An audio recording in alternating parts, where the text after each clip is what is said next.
What I wanted to do first is thank Subimi, DJ, Deb, for actually bringing me out here because I am usually uninvited to places. And I want to be clear about that. So when when they said, we want to bring you out to a conference, blah, blah, blah, I said, for real? Because usually this work is not very popular, right? So this whole notion around researchers actually making a conscious decision to say, what is my contribution to the justice effort involved with my particular area? So what is my contribution to the justice condition, right? What is my contribution to the human condition? Not as some egomaniac, right? Not as somebody who has the solution to everything, but for somebody who comes from a space where they were supported, and through that support, they were given a challenge to actually say, okay, find the folks like yourself, bring them into the fold, and then hold them accountable to the extent that you hold yourself accountable, right? Now, in research circles, this isn't necessarily popular. Sometimes, depending on your field of research, you're still arguing objectivity, right? You still, if you go to the federal government, you go to NIH and NSF, people are still arguing about, well, can we look at this objectively? And I say, well, look, if you're interested in objectivity, let's start with this. The young folks that I work with and the families that I work with, we understand education as having 3 tracks, right? College prep, low-wage service sector, employment / military, right? And incarceration. There are no others, right? We can argue in these particular ways, but it's important to understand that a lot of times we look at other places and say, oh, it's so bad, when we really haven't taken a deeper look in terms of what's happening here, right? So I'll give you an example in the state of Illinois. And I'm glad that we're speaking at a law school, and Dean Smith, you can go in with me on this one.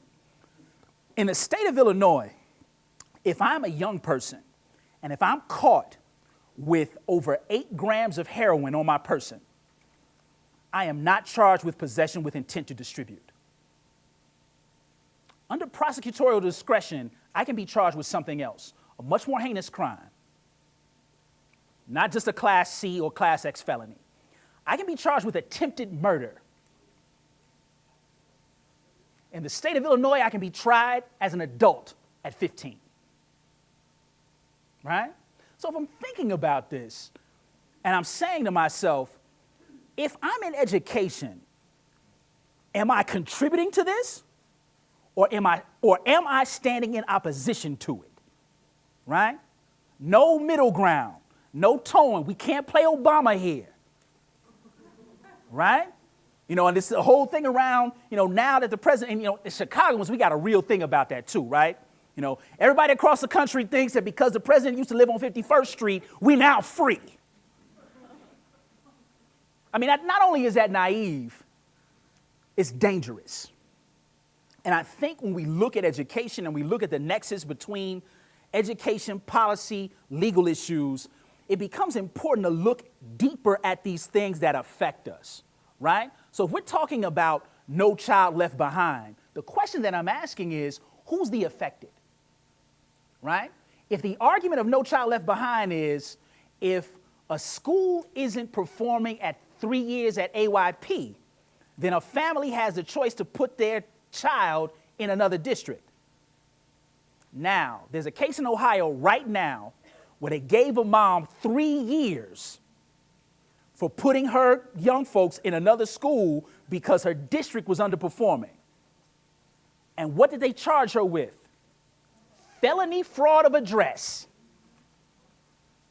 Right? And we're living in this day and time.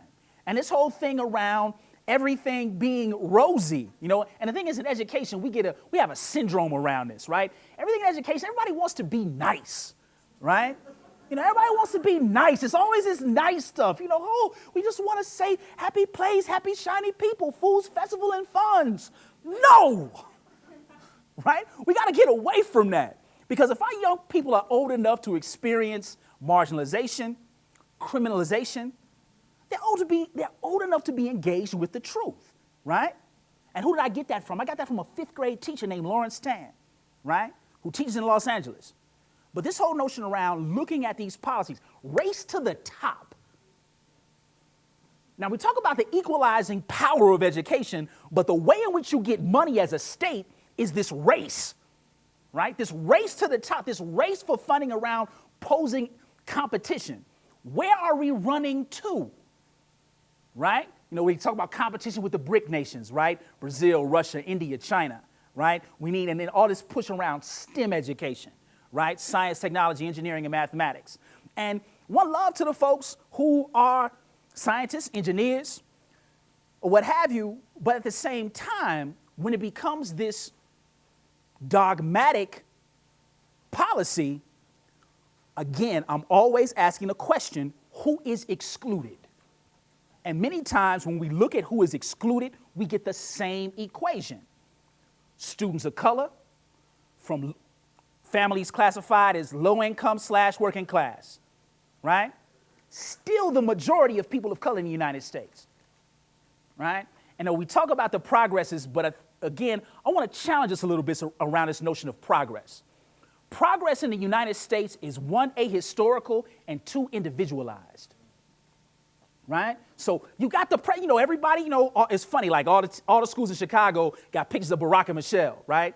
Because to her credit, Michelle went to Chicago public schools, K-12. In fact, she kind of hardcore. She went to a school called Bryn Mawr, and it wasn't no joke in Bryn Mawr, right? And every time I see Michelle, I'm like, damn, she went to Bryn Mawr. I was like, she know a little something, she's for real, right? But this whole notion around, and also like the way she looks at Barack sometimes. Like sometimes she looks at him like, you're on some bullshit now, right? I always love that look. You can see it sometimes in the paper. She's kind of like, dude, that's some bullshit you on right now, right? So I appreciate, and I think that's 100% a Chicago thing, right? So, but this, again, with this notion of really looking at who's been affected over time and how these effects are not just happenstance, but systemic, right?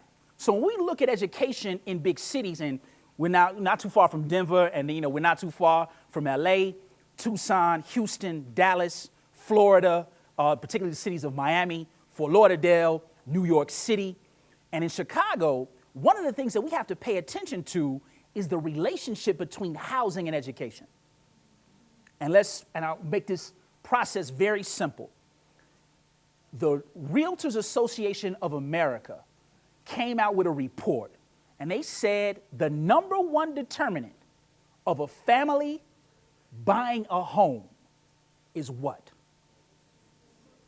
The school district, right? So in Chicago, they get onto this, right? So Chicago, we got Daley Part 2, right? If you look at the Daley's reign in Chicago, there's been almost 45 years of uninterrupted governance in Chicago. You had a couple of interruptions with Michael Bilandic, Jane Byrne, and Harold Washington. Not more than 12 years, right? So you almost have 60 years of this one family influencing Chicago politics, right? And actually politics on the way the cities are run across the world. So Chicago, educationally, has become ground zero for the relationship between housing and education. Because this is what we know. When schools change or get, now we used to call it reconstitution, now we call them turned around. And we had this initiative, Renaissance 2010, that was not a education plan as much as it was a business plan to attract businesses, the workers of Fortune 500 companies, to come to Chicago because we would have quality schools for them to attend, right? So that's the real purpose of Renaissance 2010. And the work of Pauline Littman really identifies this, and you can look up her work, and she talks about this particular relationship. And we often, and academics we make a mistake oftentimes. We use these $15 words and we never care to explain them, right? So one of the words is neoliberalism, right? So a simple way to think about neoliberalism is turning everything into a market, right? So instead of education being a public good or a right, it now becomes a market, right? A market that is marketed to particular groups, right? And other times marketed quite dubiously, right?